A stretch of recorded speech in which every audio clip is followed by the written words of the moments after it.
Hey, what's going on, my fellow maniacs? How we doing today? Mark Burgess, Big East Bass Fishing. As promised, I get a story from the road. Stay tuned. I think you're gonna like it.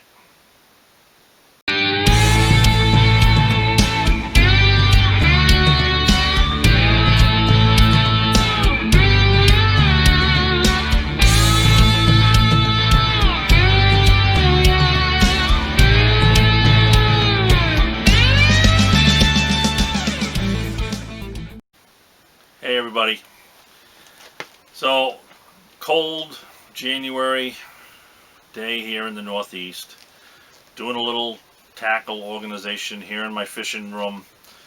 Just getting ready, for the season. We're still a few months out, but there's a lot of work to do, as you all know. So, in the process of going through my tackle, I found an old issue of Bass Times. Normally, I don't hang on to these things. If I do, it's for a reason. There's an article in there or something like that, or some reason I saved it, obviously. So this is June 2010. Got Skeet Reese on the cover, and going through it, I see why I saved it. So there's a column in here, a little segment called "The Light Aside With," and in this particular month's issue, there's "The Light Aside with Mark Burgess." So I thought I'd just share a little story about this article. It's kind of funny now. It's a little bit funny now. Not so much at the time, but it turned into a big time learning experience, and I thought I would share that with you. So again, as promised, story from the road. This is 2010 Elite Series, second year of the Elite Series for me. We're fishing Smith Mountain Lake, Virginia, and beautiful lake. Anyone who's not been there, I encourage you to go there and check it out. The lake is very similar to Lake Winnipesaukee in New Hampshire. Now, Smith Mountain Lake has, of course, largemouth, smallmouth, spotted bass, and striped bass, as well as probably white bass and so forth in it, where, of course, Winnipesaukee got largemouth, smallmouth. So, but they're very, very similar in the geography, mountains around it, deep, clear lake, just a beautiful, beautiful lake, as is Winnipesaukee in New Hampshire.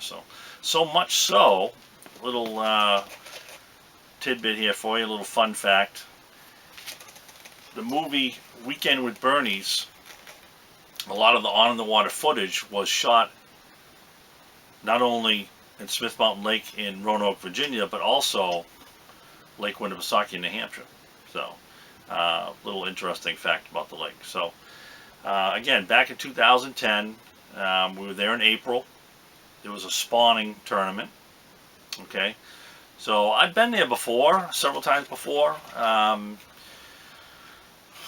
I think, Bassmaster Northern Open, came close to winning that event. Very good event there then. Fish Fishburne was the MC, I believe. And,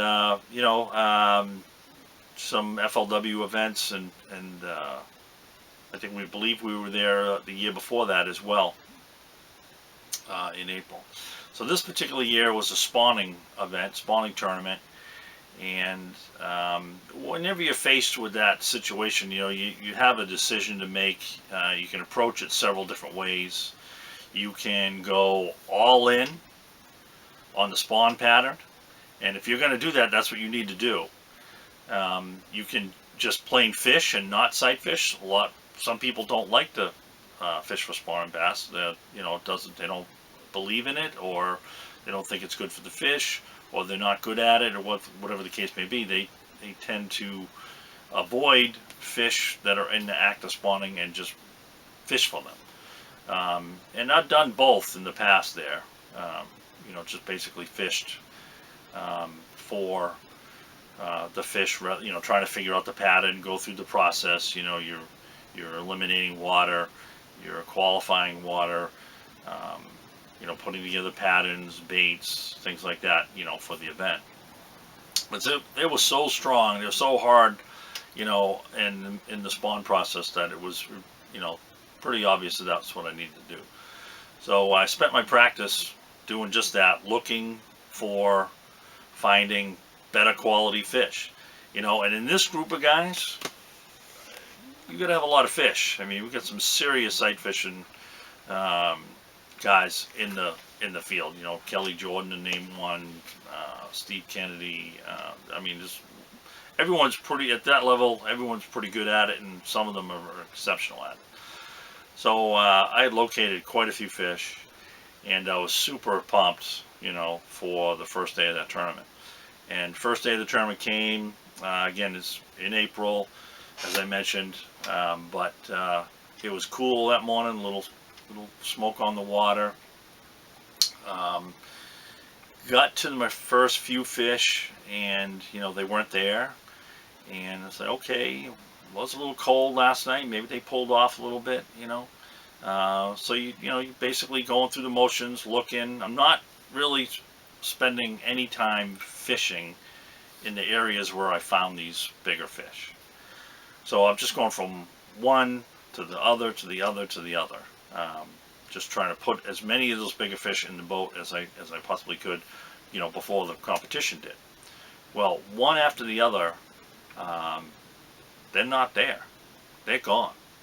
Now, did they back off? Did other competitors catch them? I mean, who knows? Okay, there's a fair amount of pressure there this time of year, as you would imagine. So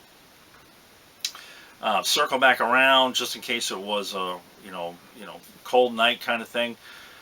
Just kept working it. I got to past the middle of the day, 11, 12 o'clock, and I do not have a fish in the boat.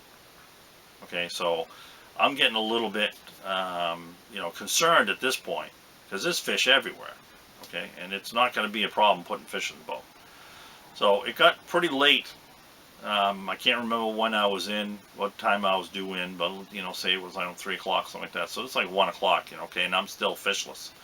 So I got to put some fish in the boat. So I basically run through an area where there was a whole bunch of bucks up, and boom, boom, boom. I put 5 of them in the boat, no problem. And I'm bummed out. I mean, I got a limit of fish, but that's not going to do anything here, against these guys. And I figured, well, I got something to start with. I can expand on that tomorrow. At least I'm not blanking. So this particular tournament too, my family had come down. Lisa and the boys come down. I believe it was my 50th birthday.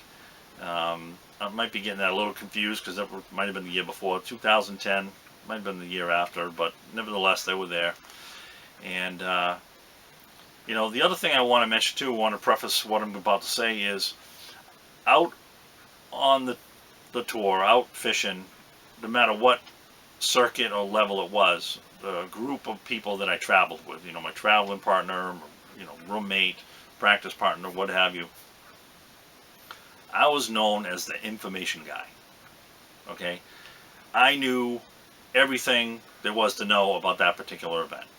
Okay, as far as what time the registration meeting was, where it was, what the official ramp was, what the off limits were, very important, what length limit. Okay, all that information. I knew it. I had it on the tip of my tongue. I was asked quite often, Mark, what's up with this? When's that? What time we do here? Whatever. I had that information. Okay, so that being said, I take my limit, go to weigh him in. I'm coming up to the bump tank, and Pee Wee was bumping the fish. Pee Wee, great guy, just phenomenal guy. I get to the tank, dump my fish in the tank. He looks down at the fish. He looks up at me. He looks me right in the eyes. Mark, there's a 14-inch limit here. The look on my face must have said it all. 3 or 4 of my fish are short. Okay? So I'd only done that one other time early in my career. where I had a real good fish that I would have, swore was 14 inches when it was just shy. And that, I believe, was on Okeechobee. And that cost me big. So I was devastated, So, I mean, I had, limit of fish, which wouldn't have weighed much at all anyway. But I think I had 1.5 pounds, something like that, total for 5 fish. Embarrassing to say the least up on stage, like I said, to my family there. And just, just like, I can't believe it. Can't believe it. So, anyway, it was what it was. So, next day, total change up, really. And I was just kind of in a, if I had to think back on it, it was more like I didn't want to obviously duplicate what I had done the day before. So I'm approaching it differently. So I ended up being super, super stealthy in the area I was fishing. Electronics are off. I told my marshal to sit down in the boat rather than be up on the back seat or what have you. I'm wearing more neutral colors that day so I don't stand out. And I'm just really, really stealthy moving around. And I saw a ton of fish.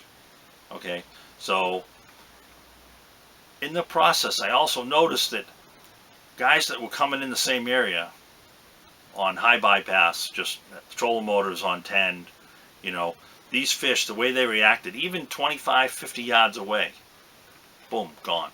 Boom, just off, down, down, down. As soon as they detected that boat, they're off the bed, down off the first drop, deep water, under the dock, in the brush, whatever the case may be. So I'm watching this, and like I said, I'm just being super, super stealthy, and, I'm basically watching the fish. Sure enough, after a while, just being calm and still, boom, up they come, up they come, up they come.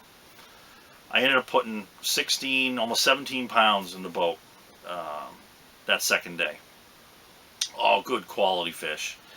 And, I'd seen that before in the past, in small canals and things like that where fish were really spooky. And prior to power pole days, you'd stuff the bow of the boat into the bank and tie off to a dock here or whatever. Put a stake down in the mud, tie off, to your cleat, keep from moving, turn off your electronics, sit down, be calm, be quiet, and have the fish, move back up. But that's essentially, what had happened.